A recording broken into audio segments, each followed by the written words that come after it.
selamat sore, selamat malam, shalom. Bapak Ibu saudaraku sekalian, akar dari semua permasalahan yang muncul dalam kehidupan kita, baik dalam kehidupan pribadi maupun dalam kehidupan bermasyarakat, kalau ditelusuri adalah satu kecenderungan, pengertian atau pemahaman bahwa hidup kita tidak ada kaitannya dengan orang lain. Berpikir hidup kita ini hanya melulu tentang diri kita sendiri. Itulah akar, itulah penyebab dari semua masalah yang nanti akan muncul ke permukaan. Padahal sebenarnya hidup kita ini tidak pernah bisa lepas dari orang lain. Di rumah kita punya suami atau istri atau pasangan. Ada orang tua, ada anak yang juga mengawasi, yang juga menjadi tempat kita mempertanggungjawabkan hidup kita. Makanya kalau orang sudah menikah sama belum menikah, pertanggungjawabannya juga beda. Pacaran sama nikah sudah beda. Makanya jangan udah nikah tapi serasa pacaran. Loh kok gak pulang? Gak ditunggu di rumah sama istri? Dia gini garuk-garuk kepala. Udah punya istri ya gue. Kadang dia masih pulang larut nginep di teman. Ngerasa dia gak punya keluarga. Dia masih ngerasa bujangan. Nah itu akar masalah juga. Kemudian di gereja kita ketemu sama komunitas. Ada pemimpin gereja, ada teman-teman gereja. Di masyarakat ada tetangga, ada RT, ada RW. Di tempat kerja ada bos atau majikan kita, ada rekan-rekan sekerja. Dimanapun kita berada, kita dilingkari dengan sistem pertanggungjawaban. Kita gak bisa bilang gini, urusan saya sendiri ini hidup saya. Gak ada kepentingan dengan orang lain, gak bisa. Apapun yang kita lakukan selalu berhubungan dengan orang lain. Ada orang marah-marah kalau misalnya diminta pertanggungjawaban. Seolah-olah hidupnya bebas tanpa pertanggungjawaban. Tidak bisa. Karyawan misalnya. Karyawan tuh ada jam pertanggungjawaban kerja. Dia digaji dengan nilai sekian. Itu dia tanggung-jawaban. Tidak bisa. Dia digaji misalnya 20 juta. Kerja kayak gaji 5 juta. Orang digaji 5 juta. Kayak digaji 2 juta. Itu gak bertanggung jawab namanya. Main game di tengah hari bolong. Kemudian kalau gak ada bos dia gak kerja. Itu namanya gak benar. Bahkan dalam sekup yang paling kelihatan rohani di gereja. Kita bertanggung jawab. Saudara misalnya di luar misalnya. Di luar gereja. Tapi kaitannya juga masih di gereja. Contoh misalnya saya anggap kasus contoh misalnya si Marno ini tiba-tiba boncengin satu cewek gitu ya. Terus Marno bilang ini urusan saya, nggak ada kepentingannya dengan orang lain. Apa betul begitu? Kalau si Devi lihat si Marno lagi boncengan sama cewek dan kemudian ceweknya agak sedikit gelayut begitu. Dilihat loh kok bukan si Ranti. Ah siapa itu?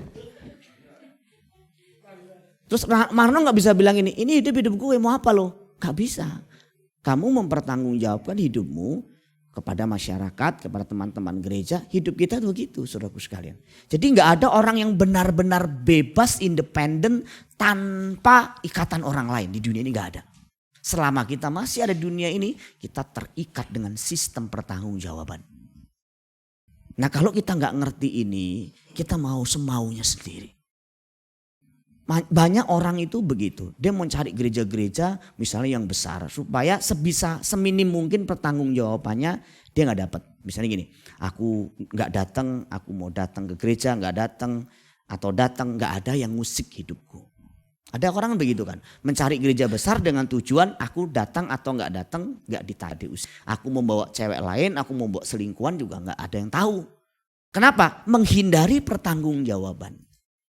Ada orang-orang yang misalnya tidak suka atau tidak mau komsel. Itu bukan karena satu sisi. Kadang-kadang dia agak sedikit ketakutan dengan sistem pertanggungjawabannya di sana. Kadang-kadang ada juga memang karena kesibukan yang luar biasa dan faktor-faktor lain. Tapi banyak kasus di mana memang takut.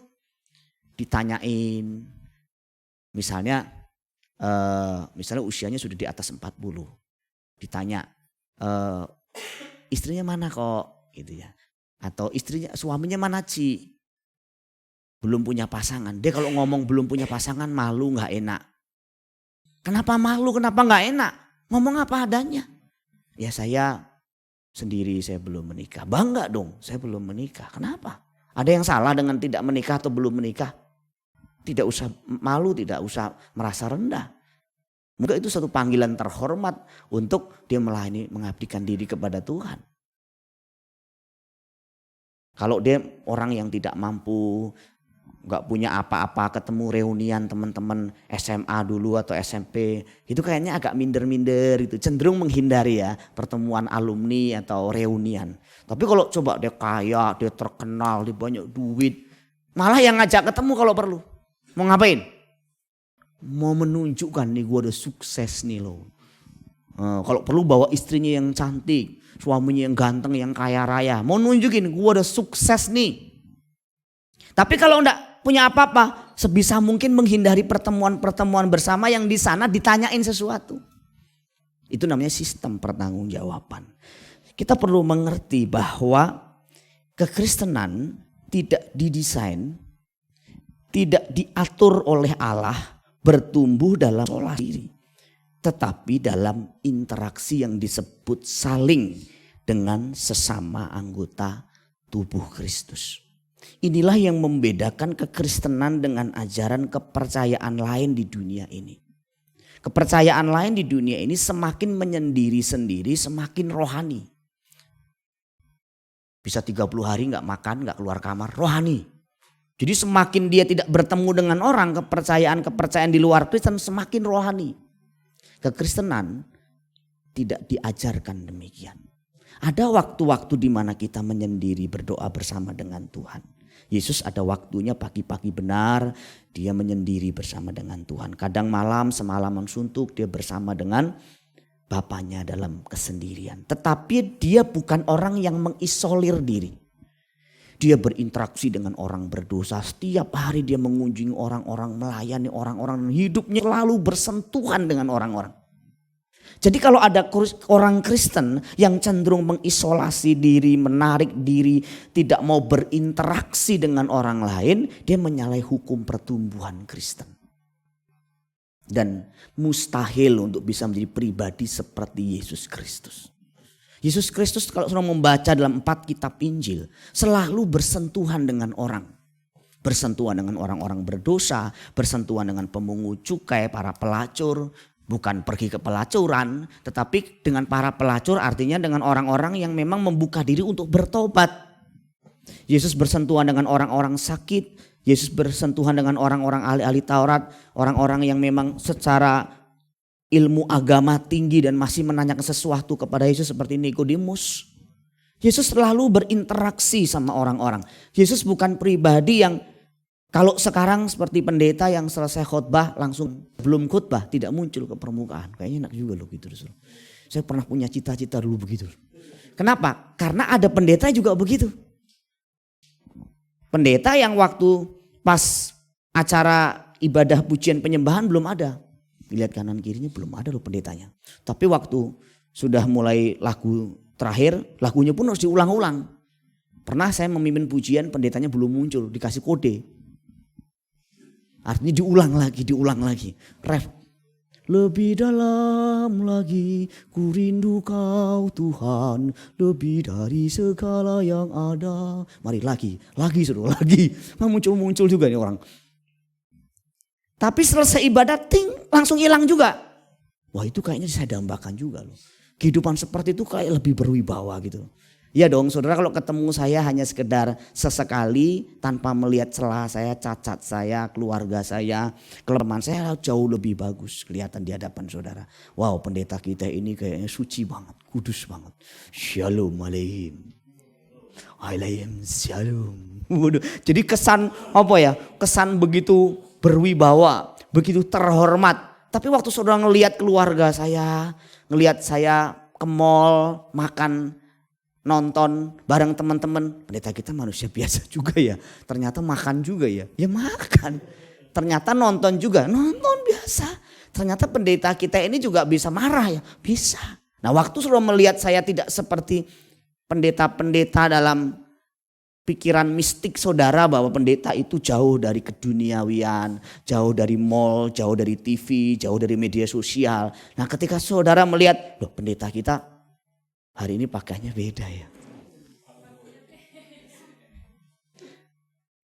Saudara jadi berpikir wah pendeta kita dunia. Kan ini tampilan luar aja sih saudara. Ada yang protes gara-gara saya membawa Alkitabnya ini saudara. Bukan Alkitab buku. Kenapa? Karena ini disebut tab suci bukan kitab suci. Jadi gak bisa terima. Mari kita buka tab suci kita. Bukan kitab suci. Nah Alkitab yang dimaksud itu sebenarnya isinya. Bukan benda yang membungkusnya. Tidak masalah saudara. Nah orang Kristen kalau sering memilih untuk tidak berinteraksi. Sengaja untuk supaya tidak bersosialisasi dengan orang-orang. Memang lebih meminimalis konflik. Tidak bisa dihindari. Satu gesekan terjadi karena terlalu dekat. Enggak ada contoh ya, saya mau pakai tisu mah. Aja nih. Tisu ini boleh sama ya. Ya kalau jaraknya seperti ini enggak pernah terjadi gesekan, saudara. Mau gesekan gimana orang jauh begini? Ini nggak akan mungkin terjadi gesekan orang jarak begini. Ini aman nih. Yang ini juga andekan ini yang kasar ya atau ini yang kasar, tetap kasar. Dan ini tetap tidak perlu merasa harus kerja keras, harus menggesek ini ya. Seperti ini aja. Tapi kalau sudah mulai dekat dan kemudian terjadi kedekatan yang begitu dekat, otomatis akan terjadi gesekan. Itu disebutkan besi menajamkan besi, manusia menajamkan sesamanya. Ini hanya bisa terjadi kalau dekat, lengket. Kalau tidak ya tidak bisa. Itu sebabnya banyak orang takut gesekan. Karena takut gesekan, takut dekat. Ada orang berkata jangan terlalu dekat-dekat sama nanti gesekan. Ada kan seperti itu. Jangan dekat-dekat nanti benturan. Lebih baik kita benturan, lebih baik kita gesekan dan kita belajar dari situ. Daripada kita cari aman menghindari gesekan. Karena kita tidak pernah tahu apakah kita ini benar-benar sudah halus atau belum. Karakter kita sudah jadi atau belum sampai kita digesek. Karakter itu apa sih arti karakter? Karakter adalah diri kita yang sebenarnya. Pertumbuhan itu minimal meliputi pertama pengetahuan. Kedua, perspektif, sudut pandang. Ketiga, keyakinan. Keempat, yang berhubungan dengan keterampilan-keterampilan. Dan kelima, berhubungan dengan karakter. Pengetahuan itu apa yang kita tahu. Keyakinan itu adalah satu kemantapan hati kita tentang apa yang kita pakai. Perspektif itu adalah alasan-alasan kenapa kita melakukan segala sesuatunya. Skill atau keterampilan itu adalah kemampuan kita melakukan sesuatu. Nah karakter itu adalah siapa diri kita yang sesungguhnya. Waktu digesek, waktu dibentur, waktu ngalami situasi-situasi yang tidak enak. Oh saya sebenarnya orangnya tulus loh. Sebenarnya orangnya sabar saya. Kalau ngomong begitu belum diuji tidak bisa. Orang tulus itu harus diuji dalam situasi kondisi di mana dia nggak dihargai, dia nggak dihormati, dia sudah melakukan segala perjuangan yang habis-habisan tapi nggak dihormati, nggak dihargai, dan dia nggak marah. Nah itu baru wilayah ketulusannya muncul tuh. Orang sabar itu diperlakukan tidak adil, difitnah, dikhianati, dimaki-maki, dia nggak marah. Tapi orang sabar yang nggak difitnah, yang nggak dimaki, yang nggak diperlakukan tidak baik sama orang lain, sabar dari mana? Bilang dari Hong Kong. Orang yang belum kelihatan sabarnya, orang dia belum diuji kok. Saya sejak masuk gereja ini bertumbuh loh. Kenapa begitu Ci? Ya dulu saya gak asar, sekarang asar. Malah sekarang saya ditunjuk jadi ketua Asr, jadi saya bertumbuh sekali. Saya bertumbuh dulu itu, saya kalau di gereja lama itu cuman ibadah sekali, saya 3 kali sekarang. Jadi sekarang saya bertumbuh. Itu memang bisa menjadi stimulan-stimulan kita bertumbuh. Tapi itu belum pertumbuhan yang sesungguhnya. Pertumbuhan sesungguhnya itu begini contohnya. Saya bertumbuh loh di gereja ini. Wah, jangan lihat saya dulu kalau marah. Lu jual, gue beli. Bener gak sih? Lu jual, gue beli. Lu jahat, lu baik, gue juga baik. Lu jahat, gue bisa lebih jahat. Tapi sekarang enggak begitu. Aku belajar, dulu memang begitu. Tapi aku belajar sekarang mengampuni, menerima, memaafkan. Dulu kalau saya marah, hari itu juga gue terekam itu orang. Sekarang setidaknya aku bisa nahan 2-3 jam. Nah, itu sudah bertumbuh loh. Itu bertumbuh. Dulu saya di gereja sebelumnya, setiap kali selesai ibadah, saya langsung pulang. Gak mau bersentuhan dengan orang. Gak mau namanya berinteraksi sama orang. Boro-boro suruh follow up orang, melayani orang. Males saya berinteraksi sama orang. Sekarang saya merasa perlu bersentuhan dengan orang, ngobrol sama teman. Terus saya bisa nguatin orang. Saya bisa hibur orang. Saya bisa bilang yang kuat ya. Tuhan pasti bisa melewatkan semua masalahmu. Loh, aku kok bisa begitu ya? Nah, itu artinya masuk level pertumbuhan karakter. Dulu saya enggak bisa berdoa. Sekarang saya mulai bisa berdoa. Itu sisi skill. Dulu saya melihat masalah itu momok yang menakutkan. Yang selalu harus saya hindari. Sebisa mungkin sekarang saya berani menghadapi masalah. Apalagi lo sudah jadi pemimpin ya. Pemimpin itu harus berani menghadapi masalah. Jangan ada masalah lari. Itu namanya pecundang. Pengecut. Masalah dihadapin. Ada pemimpin-pemimpin, jabatannya pemimpin, setiap kali ada masalah gak mau beresin masalah. Suruh orang nyelesain masalah. Suruh orang klarifikasi salah. Dia sendiri tidak pernah turun menyelesaikan masalah. Loh enggak begitu. Harus belajar. Nah, pertumbuhan itu meliputi dimensi-dimensi seperti itu. Dulu saya gampang khawatir ya, gampang takut, cemas, gelisah. Sekarang kalau nggak ada duit, kalau ngadepin situasi-situasi di luar kendali saya banyak berserah. Saya mulai bisa berdoa, dulu saya enggak bisa. Saya mulai menundukkan diri saya di pagi hari berdoa. Nah, itu baru fase awal-awal proses pertumbuhan dimulai. Bukan tadi dari yang enggak ketua Asr jadi ketua Asr.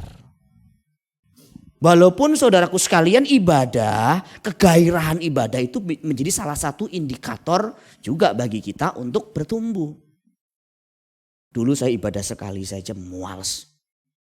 Aduh, saya dapat cerita misalnya dari dulu kok Suledi. Ngantar saya dulu ya, kok ya. Cuman ngantar Cicina habis itu cabut. Gak mau masuk. Tapi di SBC ini kok Suledi itu 3 kali ibadah. Saya kira ada 4 ikut 4. Kalau ada ibadah WPI saya kira Pak Suledi juga ikut juga. WPI itu ibadah wanita. Ngapain? Asyar di luar. Jaga kandang. Kok Suledi ini bukan orang yang tidak sibuk juga. Tetapi bukan di situnya. Salah satu pertumbuhannya misalnya Kok Suledi itu sudah tidak merokok lagi. Misalnya gitu kan. Ini salah satu hal yang luar biasa juga. Dulu kalau misalnya ketemu saya.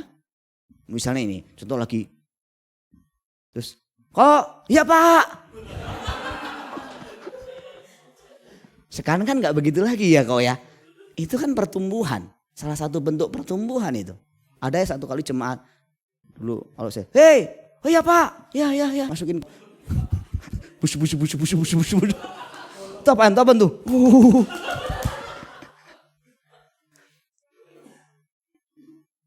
Kalau kita belajar dari jemaat mula-mula, Kisah Rasul 2 ayat 42 misalnya, mereka bertekun dalam pengajaran rasul-rasul dan dalam persekutuan dan mereka selalu berkumpul. Perhatikan kata persekutuan dan selalu berkumpul. Jadi Jemaat mula-mula itu tekun dalam pengajaran Rasul-Rasul. Tekun itu artinya nggak sekali dua kali. Tekun itu sesuatu yang dilakukan terus menerus dalam jangka panjang. Dan dalam persekutuan dan selalu berkumpul. Artinya kesempatan berkumpul dipakai untuk berkumpul untuk memecahkan roti. Ini memecahkan roti dalam konteks perjamuan kudus. Penyembahan, doa bareng, worship gitu ya. Jadi orang-orang jemaat Kristen mula-mula mengenal gaya hidup seperti ini zaman dulu. Jadi namanya persekutuan, kumpul-kumpul, perjamuan suci. Itu sudah menjadi gaya hidup orang-orang jemaat mula-mula. Itu sebabnya mereka mengalami pertumbuhan yang luar biasa. Nah, jemaat sekarang ini berkumpul cuma dibatasi seminggu sekali. Itu pun biasanya tidak benar-benar bersekutu, tidak benar-benar berkomunitas, cuman hadir celebration, lihat satu acara di depan, dengar firman seperti kayak hadir di sebuah konser dan pulang. Apakah punya persekutuan? Belum tentu. Makanya gereja ini seperti mendesain, menciptakan persekutuan.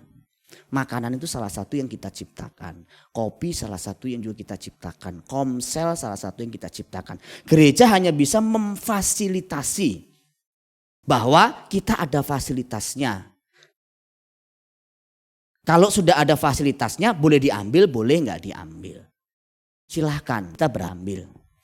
Contoh misalnya ada gereja-gereja yang memang menyediakan ruangan-ruangan khusus untuk makan. Tapi ada yang nggak ada tempat untuk makan juga. Tapi pakai makan di tempat ibadah dimarahin, ada juga begitu. Di sini dilarang makan, di tempat ibadah ditulis dilarang makan. Masuk ruangan sekolah minggu dilarang makan. Di mana-mana dilarang makan. Lalu mau makan di mana? Akhirnya depan WC. Loh, iya bener, kita ikut acara MD semua dilarang makan. Sono larang, di depan WC kita makan. Nah ini gereja yang memang sebenarnya nggak menganggap ruangan makan, ruangan tempat fellowship itu penting. Ada gereja-gereja yang mendesain begitu, enggak penting, itu hanya pemborosan waktu. Ngapain orang ngobrol-ngobrol nergosip katanya. Ngapain orang ngobrol-ngobrol makan-makan, pemborosan. Ntar kopinya habis, ntar susunya habis, ntar uang kas habis buat makan-makan. Salah satu gereja yang saya pakai sebagai gereja percontohan buat SBC ini adalah gereja Saddleback di California, punya Rick Warren pelayanan. Gereja ini men-setting ibadahnya hanya 1,5 jam, kadang-kadang cuma 1 jam 10 menit. Selebihnya adalah persekutuan. Dia siapkan kopi, kue pastel, dia siapkan makanan-makanan ringan. Dan semua orang bisa berfellowship sebelum dan sesudahnya. Karena mereka kan terus-terusan kan berputar berapa kali ibadah. Dan gembalanya pun juga saya memakai salah satu teladan. Rick Warren menjadi teladan penggembalaan saya. Dia tidak banyak keluar. Dia hanya di dalam. Makan bersama dengan jemaat, fellowship, makan, duduk, ngopi. Saya mau tanya sama saudara. Kalau setelah gembala saudara tidak pernah ada. Misalnya nih contoh ya, gembala saudara setiap kali fellowship tidak pernah ada. Saudara bisa gak mempertahankan fellowship itu? Saya kira bisa tapi sulit. Kenapa? Karena gembala itu modelnya.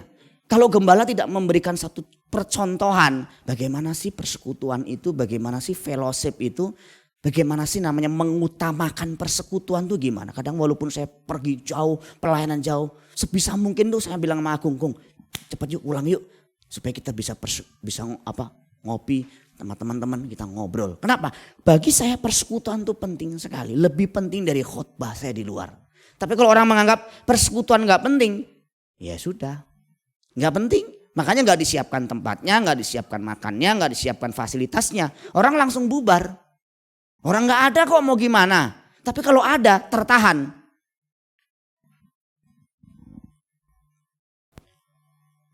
Kalau kita melihat di dalam Alkitab, Bapak Ibu Saudaraku sekalian, ayat-ayat mengenai prinsip saling itu banyak sekali. Saya hanya mengutip beberapa contoh. Persekutuan itu prinsip saling sebenarnya. Karena kita tidak bisa dalam hidup ini independen. Kita diajarkan saling. Misalnya Roma 12 ayat 10 di sana ada prinsip saling mengasihi, saling mendahului dalam memberi hormat. Namanya saling mengasihi yang mengasihi dua-duanya. Yang memberi hormat ya dua-duanya. Jangan hormat. Enggak, kita duluan ngasih hormat. Kita duluan nyapa. Shalom kok, Ci. Kita biasakan memberi salam lebih dahulu. Namanya juga saling. Roma 14 ayat 19 ada kata saling membangun. Saling lagi. Efesus 4 ayat 2 ada saling membantu. Saling membantu bukan begini berarti ya. Ada kata begini. Ada kalanya kita begini. Jadi jangan selalu begini. Dan juga jangan selalu begini. Kadang-kadang kita dalam kondisi tertentu ya harus menerima juga. Misalnya kita tidak mampu. Kita ditolong orang yang kita harus belajar. Iya. Walaupun agak gengsi. Iya gitu. Ada saling mengampuni.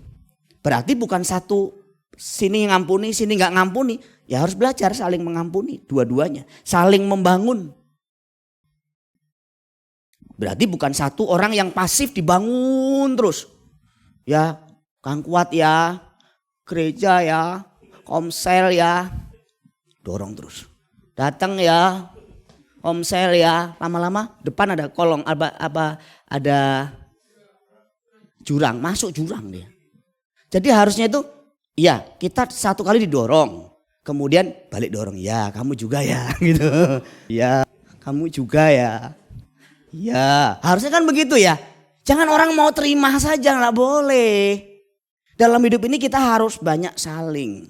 Nah saling membangun itu kira-kira di gereja tempatnya di mana? Pasti di komsel. Pasti di kelompok-kelompok yang lebih kecil waktu makan selesai ibadah. Di ibadah susah. Masa mau ngobrol sendiri? Mari kita saling menguatkan, gembala kita lagi bicara. Kita saling menguatkan. Ya nggak bisa saudara. Dalam kitab Ibrani ada saling memperhatikan, saling mendorong dalam kasih. Saling menasehati ayat 25. Itu kata saling semua. Nah kalau kita ngerti prinsip saling ini begitu banyak, ini cuma contoh loh saudara. Ada puluhan ayat lain yang bisa saya sampaikan kepada saudara. Intinya sesuatu yang ditanamkan berulang-ulang itu begitu penting di dalam Alkitab. Kemarin ada satu dosen yang berkata lagi menginisiasi atau memberikan ide untuk bangun gereja media sosial. Gereja media sosial itu modalnya panggung. Gereja apa namanya? Bukan milenial, yang memang hanya di internet aja. Modalnya panggung, nggak usah di sini, nggak usah ada jemaat. Disiapin nih semua, ibadahnya di rumah masing-masing. Waktu persembahan transfer. Khotbah, ya pendeta khotbah begini, tapi di dalam bentuk video, kemudian di-sharingkan. Semua begitu. Sekarang yang diterapkan di Sri Lanka begini situasinya karena dilarang pemerintah. Misa-misa dilakukan dengan cara Skype. Live streaming. Kenapa? Karena dilarang. Itu kan situasi darurat. Situasi normal ya tidak. Kita tidak dianjurkan begitu kalau normal. Yakobus 16, 5 ayat 16 itu ada saling mengaku dosa dan saling mendoakan. Gimana tuh saling mengaku dosa? Mas Aris, saya mau jujur nih. Kemarin saya membunuh. Wah, membunuh. Iya kan Alkitab mengatakan kalau saya membenci seseorang. 1 Yohanes pasal 3 ayat 15 sama dengan membunuh. Oh iya aku pikir pendeta kita membunuh. Saya masih benci sama orang. Berarti menurut Alkitab 1 Yohanes 3 ayat 15 berarti saya membunuh. Saya mau ngaku dosa. Saya masih benci sama istri saya. Misalnya saya masih benci sama si adik gereja itu. Saya sempat ngomong sih. Anggaplah ini bukan saya ya, bukan pendetanya misalnya. Yang ngomong ini misalnya si Randy. Saya benci sama dia. Saya sudah ngomong sama kakak nih. Pilih aku atau dia. Susah loh saudara, pendeta suruh milih. Itu sama juga Daryl ngomong sama Theo. Ngomong sama saya tentang Theo. Papi, pilih aku atau Theo. Wah susah. Kan saya ini bapak dalam jemaat. Ya semua anak-anak saya secara rohani. Nggak boleh begitu. Kalau ada masalah ya diselesaikan. Dan mengaku dosa itu punya kekuatan yang menyembuhkan. Dikatakan di situ saling mendoakan supaya kamu sembuh. Yang sembuh apa? Penyakit jasmani. Bukan, yang sembuh penyakit rohani, kesombongan kita. Egois kita. Makanya orang kalau berani berkata, aku salah. Waduh itu egonya ya. Egonya, kekerasan hatinya tuh rontok di situ. Orang yang belajar berani minta maaf, yang ngaku salah, itu orang yang besar. Banyak penyakit karakternya sembuh di situ. Karena sebenarnya penyakit yang paling serius itu penyakit karakter. Yang egois lah, yang keras kepala lah, yang nggak merasa pernah ngaku, nggak pernah merasa dirinya salah lah, selalu merasa bener lah. Itu kan orang, kita ngelihat orang seperti itu kan nggak seneng kan. Tapi kalau orang itu berkata, andai kan dosanya besar banget, kesalahannya fatal banget, dia datang sama saudara. Kayak Randy datang sama Mas Aris. Mas, aku mau ngaku salah nih. Walaupun Mas Aris tadinya mau marah luar biasa, tapi kalau Randy sudah, Mas, aku mau ngaku salah nih. Randy-nya sendiri merendahkan hati, merendahkan dirinya, si Mas Aris bermurah hati. Ya, aku tahu. Tapi aku sebenarnya juga sakit hati, aku kesel sama kamu. Oke deh, aku maafkan. Waktu bilang aku maafkan itu jebol. Dius. Kekerasan hati langsung jebol. Bus. Tadi saya bimbingan sama Stephen sama Tris ya tentang pernikahan. Tahu nggak? Perceraian itu akarnya bukan komunikasi, bukan ekonomi yang buruk. Sumber perceraian, akar perceraian bukan komunikasi yang buruk, bukan ekonomi yang buruk atau kesulitan ekonomi. Tetapi kekerasan hati. Andai kata yang satu merendahkan diri dan berkata, Mi, aku salah. Dan yang satu bermurah hati dan berkata, ya aku memaafkan papi. Selesai. Tetapi yang satu merasa egonya tinggi banget gak pernah mau minta maaf. Yang satu gak pernah mau bermurah hati. Gak pernah ada damai. Jadi tidak akan pernah ada perceraian kalau yang satu rendah hati mengaku salah dan yang satu bermurah hati memaafkan kesalahan. Sederhana tak? Sederhana sebenarnya. Tetapi satu masalah yang kecil yang sederhana saja kalau diselesaikan dengan cara ego yang dinaikkan ke permukaan, tidak mau merendahkan besar. Contoh, masalahnya cuma satu. Istrinya pulang atau istrinya misalnya masakin sesuatu yang gak disukai atau gosong atau gak enak. Itu masalah kecil, tapi itu jadi besar kalau itu dibesar-besarkan dan dilibatkan orang ketiga. Misalnya Stephen datang ke orang tua, mukanya udah manyun. Kenapa, Van? Belum makan, ada makan gak Mi? Kamu gak dimasakin di rumah?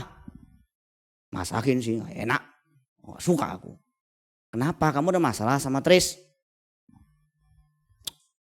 Nyesel saya. Kenapa sih? Iya tuh gak bener tuh. Masa gak ada yang pernah bener? Suruh diajar, suruh bilang, suruh belajar di internet kayak apa kayak. Gak pernah mau belajar. Ini kan masalah cuman masakan. Masalah kecil yang belajar memaafkan mati sudah. Gak jadi masalah. Tapi ketika orang tuanya mendengar. Terus kemudian dia lihat anaknya manyun begitu marah-marah. Pasti dia bela anaknya dong. Iya ya istrimu tuh gak bener. Masa sudah nikah berapa lama gak belajar masak juga. Ngapain aja sih kerjanya di rumah. Nah terjadilah masalah yang kecil menjadi besar.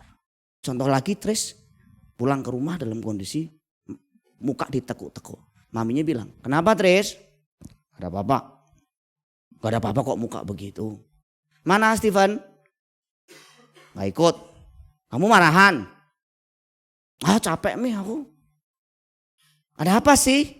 Kok setiap kali kamu pulang ke sini mukamu ketekuk begitu? Sebenarnya bukan masalah besar. Tapi orang tua kan gak tahu cerita detailnya. Dilihat tuh masalah besar. Terus orang tua begini. Saya lihat ya setelah kamu nikah sama Stephen. Hidupmu tuh sengsara. Kamu tuh salah pilih jodoh tahu gak? Itu sudah mulai tuh disiram bensin, blung. Padahal tadi cuma masalah kecil. Kalau dia pulang dengan muka ceria.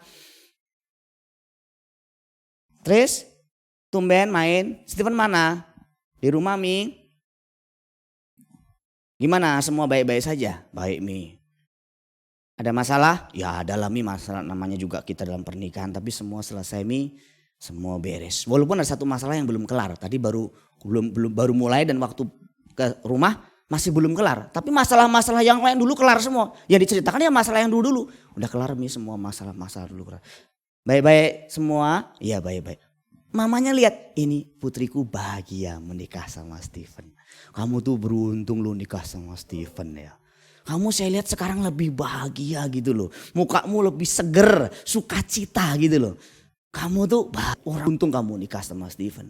Itu kan yang membawa dirinya si Tris. Stevennya belum tentu, tapi Tris bisa membawa diri. Itulah realitas kehidupan yang harus kita ketahui. Kadang-kadang masalah muncul ke permukaan menjadi besar. Kenapa? Karena kita tidak bisa membawa diri kita. Saudara, ada satu pertemuan kaum pria. Dan ini mengagumkan. Pertemuan kaum pria ini hamba-hamba Tuhan besar di Amerika. Dan mereka sengaja setiap minggu sekali ketemu dan diskusi. Ini kalau diterapkan bagus juga. Saya cuma lagi mikir, kemungkinan besar saya juga akan terapkan minimal di tim kepemimpinan inti. Ini sedang saya pikirkan. Jadi mereka setiap kali ketemu membicarakan 5 hal untuk di-sharingkan. 5 hal itu yang pertama, mereka berdiskusi men-sharingkan mengenai soal etika dan pergaulan. Bagi hari ini apakah cara berperilaku, bersikap sepanjang minggu ini melukai sesama. Apakah ada konflik-konflik, ketegangan-ketegangan di dalam komunitas? Diceritakan. Kalau ada, di situ dia minta ampun atau saling mendoakan. Yang kedua, mereka sharing tentang keuangan. Yang diceritakan apa? Apakah minggu-minggu ini ada dosa keuangan? Artinya tidak lurus soal penggunaan keuangan atau mendapatkan sumber-sumber keuangan yang tidak benar. Di-sharingkan. Pria kan di wilayah-wilayah seperti ini kan rentan ya. Mungkin lagi dapat uang yang gak jelas. Uang korupsi, uang tips sana tips sini yang sebenarnya tidak boleh. Dan itu diceritakan di dalam komunitas tersebut. Kemudian seks dan pikiran. Apakah ada pikiran-pikiran cabul, pikiran fantasi tentang wanita yang bukan pas yang masuk ke dalam pikiran. Mungkin masih dalam pikiran. Tetapi ada juga yang sharing sampai mendalam, apakah ada jujur misalnya perselingkuhan di luar. Mungkin tarafnya baru taraf ya ketemu makan siang, belum ngapa-ngapain set, di-sharingkan. Karena saudara jangan berpikir saudara kebal di sini. Bahkan saya pernah melayani satu anak yang jatuh dengan seorang pendeta di sebuah gereja besar. Bisa dikatakan mustahil seorang dengan kapasitas pendeta, gereja juga gereja besar, tetapi jatuh di area seks, di area perselingkuhan. Jadi mungkin ada baiknya juga menceritakan hal seperti ini ya. Saya lagi kemarin lihat cewek cantik di mall. Ya misalnya Mas Aris sama Randy cerita nih. Sama Iban cerita, najis amat sih pikirannya. Kadang-kadang kan ibu-ibu kan gak ngerti ya. Pikiran laki-laki kan beda. Makanya saking takutnya cerita, nggak cerita sama sekali. Baru cerita, Mi, mau ngaku dosa, Mi. Kenapa? Dosa apa ini? Enggak, tadi aku ngeliat cewek cantik di mall, pikiranku aneh-aneh. Kamu mukanya muka cabul, pikiran cabul lu. Udah nggak mau cerita lagi, besok disimpan aja deh. Tapi kalau teman-teman sesama pria kan, iya nih.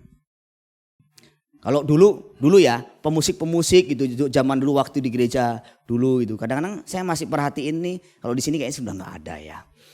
Kayaknya sudah pada dibersihkan matanya dan hatinya. Dulu kalau misalnya ada cewek cantik arah jam 12. Saya nggak ngerti, bener-bener saya nggak ngerti arah jam 12 itu maksudnya apa ya. Lama-lama saya mulai tanya-tanya. Ini ini setiap kali ngobrol atau canda terus kemudian ada satu suasana tertentu tiba-tiba arah jam 12 lah, arah jam 3 loh. Kemudian semua pandangan dan kemudian ketawa. Wah. Akhirnya saya penasaran. Ternyata setiap kali bilang arah jam 3, arah jam 12 tuh ada cewek seksi lewat. Terus dijadikan bahan candaan, bahan ketawaan, dipikirkan yang macam-macam. Dan harusnya yang begini-begini juga bisa di-sharingkan. Apakah kita masih ada kecenderungan lihat cewek cantik nih, pria ya. Terus ada pikiran yang aneh-aneh. Duh kenapa ya istriku tidak seperti itu ya. Kayaknya pinggangnya 28 tuh, di rumah 82. Kayaknya kalau lewat tuh, waduh wangi bener. Wow, kok di rumah tuh wangi bawang. Beda, lain. Pikirannya apa ya? Masih pikiran najis. Apakah kita masih punya hal seperti itu? Masih sebenarnya. Tapi kalau ada teman yang bisa diajak cerita, itu penting sekali. Ada penelitian mengatakan bahwa bila seseorang tahu diamati, perilakunya akan berubah. Jadi kalau seseorang tuh tahu dia diamati, misalnya CCTV ini ya, dia kecenderungannya berubah. Pernah nggak lihat di media sosial dia lagi nyopet, terus kemudian ternyata ada CCTV ditaruh, terus kemudian kenapa? Dia diamati sama CCTV. Nah hidup itu cenderung begitu. Kalau kita ini ada pertanggungjawaban, di-sharingkan, diamati sama teman-teman gereja, teman-teman seiman. Kecenderungan kita lebih berhati-hati. Kita tidak liar, kita tidak menuruti godaan hawa nafsu kita. Kemudian sharing yang berikutnya, bagaimana doanya gimana? Ya minggu-minggu ini aku sudah enggak doa. Aduh capek sekali, lelah sekali. Atau sudah setahun aku tidak doa, enggak baca Alkitab, kering sekali. Yuk kita mulai, yuk dengan mendengar cerita teman-teman yang menceritakan perjalanan doanya, persekutuan, keintimannya sama Tuhan, bergetar hatinya. Wow, kok bisa bangun jam 2 pagi, bangun jam 4 pagi dan nyembah Tuhan, kayaknya indah banget ya. Kok aku enggak bisa gitu? Terus dia bilang aku doa kemarin 1,5 jam. Hah? 1,5 jam itu ngapain lo? Iya nyembah sih, sharing sama Tuhan, nyembah, air mata saya berlinang. Aku juga pernah sih berlinang, lihat mantan, ingat mantan. Iya pernah sih berlinang, ingat utang. Ini beda, ini berlinang karena cintanya kepada Tuhan, karena kasihnya sama Tuhan. Worshipnya, penyembahannya itu begitu hidup. Dan yang kelima yang di-sharingkan di antara mereka adalah tentang lidahnya. Gimana? Hari minggu-minggu ini ada nggak dosa lidah? Mungkin bohong, mungkin gosipin, jelekin orang, mungkin membicarakan sesuatu yang sebenarnya bukan wilayahnya. Jadi itu bisa juga dijadikan sebagai bahan diskusi, bahan sharing. Oh ya aku masih di situ loh. Mungkin nada tinggi, marah-marah di rumah, galak sama anak, ngomong sampai anak setan lu. Lah kalau anaknya setan berarti maknya gendruwo. Itu terjadi kenapa? Karena kalau kita semakin banyak satu sama lain kita ketemu rutin nih dan membahasnya begini, kita pasti akan banyak cenderung gini Saudara ya. Kan nanti kita ketemu ya, karena ketemu kan harus menceritakan, berarti saya harus menjaga hati saya, menjaga hidup saya. Kan mau ketemu soalnya, mau sharing. Gimana minggu-minggu ini ada marah nggak sama istri, sama suami. Kalau istri berarti ya gimana, kalau ibu-ibu gimana minggu-minggu ini ada marah sama suami. Ada yang bilang nggak ada. Wah, hebat banget ya. Maksudnya nggak ada itu, maksudnya nggak ada dalam satu hari, nggak ada kurang dari 5-10 kemarahan satu hari. Marah terus bawaannya tuh. Oh berarti banyak banget, ini cerita ada dalam satu minggu di total sehari misalnya 10-70 kemarahan. Yang di sini kayaknya saya 1 kali deh. Itu pun juga fatal banget tuh kemarin gara-gara suami saya itu bikin saya marah, bikin saya kesel ini. Jadi waktu dia saling menceritakan tuh yang lain gak merasa tertuduh karena dia gak dihakimi, cuman diceritakan saya sedang berjuang di area ini. Aku belum menang di sini. Soal duit sebenarnya kemarin tuh gak perlu beli tas itu, tapi aku terlanjur beli. Setelah beli nyesel aku. Kalau aku ngerti ada orang yang butuh duit dan aku bisa uangkan kembali, aku mending kasih orang. Itu membuat orang mengalami tumbuhan yang luar biasa. Saya pernah mempraktekkan itu belasan tahun dengan orang-orang yang masuk dalam tim inti saya. Yang saya belum banyak terapkan di SBC ini. Tapi sebagian beberapa dari antara saudara sering saya ajarkan seperti itu. Gimana keuangan, bagaimana kehidupan. Walaupun tidak sedetil 5 item ini. Tapi ini tidak mutlak begini. Maksud saya hidup kita ini seharusnya begitu. Walaupun kita tidak boleh masuk mencampuri urusan hidup orang lain. Jangan misalnya orang cerita seks dan pikirannya misalnya. Terus macam-macam, ditanyain macam-macam. Enggak, dia yang cerita sendiri yang sifatnya itu keterbukaan. Baiknya pria dengan pria, wanita dengan wanita. Dan pada kelompok yang inti, yang sudah dewasa semua. Seukuran lah tingkat kedewasaannya. Sehingga benar-benar tertutup di situ. Kayaknya misalnya kayak flow. Siapa? Misalnya tingkat flow ini boleh itu misalnya. Si Novi, tingkat Evelyn gitu. Memang atau Nelly sekelas tim gitu sharing. Tapi yang betul-betul benar-benar memang gimana sih supaya aku benar di sini. Contoh etika dan pergaulan misalnya. Ya kemarin saya marah di depan jemaat sama suamiku. Suamiku saya amuk, marah-marahin. Aku salah sih, nggak boleh sebenarnya begitu. Nah, dia sendiri yang ngomong dan sering mengaku salah dan ditolong. Waktu selesai ditutup dengan doa, ayo kita doakan supaya kita kuat melewati. Menjadi orang-orang yang kehidupannya lebih bersih. Nah, saudaraku sekalian, ini yang disebut area pertanggungjawaban. Dan ini bisa diciptakan di dalam kelompok-kelompok sel, bisa diciptakan di gereja, termasuk di rumah. Di rumah belajar misalnya pasangan menceritakan perasaan-perasaannya. Saya juga sering bilang, pasangan-pasangan jangan membuat kejutan-kejutan kepada pasanganmu. Misalnya pengeluaran-pengeluaran yang membuat suamimu atau istrimu benar-benar terkejut. Lebih baik mengejutkan dalam arti ada kejutan berkat. Nah itu lain. Nih, saya mau bikin ada informasi yang mengejutkan. Apa tuh Bi? Ini kejutan yang enak. Saya dapat bonus Mi. Berapa Bi? Berapa Bi? 1 miliar. Wah terkejut bener ya. Itu bener kejutan yang baik. Tapi kalau kejutannya begini Mi. Saya mau jujur. Nah itu gak enak itu. Kalau sudah mulai saya mau jujur. Itu sudah ketar-ketir tuh. Ini sesuatu yang kusimpan lama. Udah gak enak itu. Aku sebenarnya wah susah tuh, nggak enak itu. Kalau sudah begitu nggak enak. Itu kenapa? Akumulasi disimpan. Aku sebenarnya kemarin sebaiknya makanya buat kesepakatan, deal-deal kecil termasuk sampai soal keuangan. Misalnya kalau membeli barang dengan nilai di atas sekian ada deal, ada kesepakatan. Menggunakan uang, memberikan uang kepada orang dengan nilai sekian harus deal dengan suami, dengan istri. Nah itu tidak membuat pasangan terkejut. Tahu-tahu lu uangnya saya ditipu Mi 100 juta. Oh. Kenapa kok bisa keluar 100 juta bagaimana? Kalau sudah buat kesepakatan bahwa uang misalnya di bawah 500 ribu oke lah. Tetapi sudah di atas 500 ribu sudah mulai deal kesepakatan harus tahu pasangan. Minimalis ditipu, meminimalis pengeluaran-pengeluaran yang tidak perlu. Seringkali masalah-masalah muncul di situ, itu namanya pertanggungjawaban Mi. Aku mau ini, aku mau itu. Pi, aku mau beli barang ini boleh tidak? Mi, aku mau pulang nanti agak malam. Sering istri saya juga bilang, Pi aku kuliah nanti langsung berangkat ke sana ketemu sama teman-teman. Tapi aku gak langsung pulang ya Pi, aku boleh nonton gak? Sama teman-teman. Ibu gembala juga manusia. Ya boleh. Saya malah seneng kalau lihat istri saya seneng. Bisa sama teman-teman kuliahnya. Saya juga seneng, serius saya senang.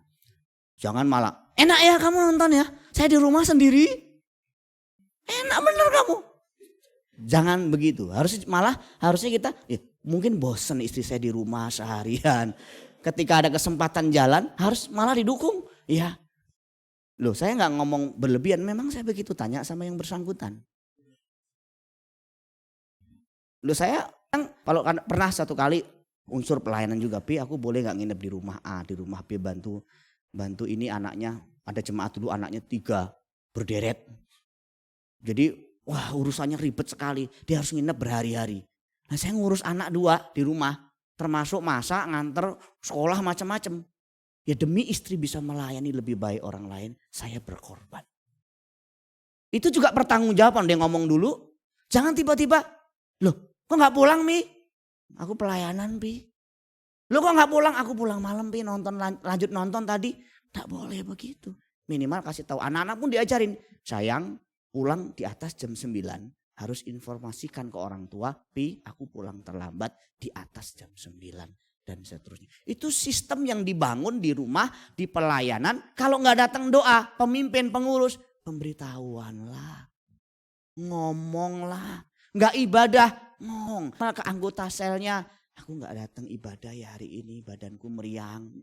Kita bisa saling mendoakan, saling menguatkan satu sama lain. Saya kira itu prinsip-prinsip pertanggungjawaban yang saya sharingkan malam hari ini. Kiranya Tuhan menolong kita sekalian. Amin.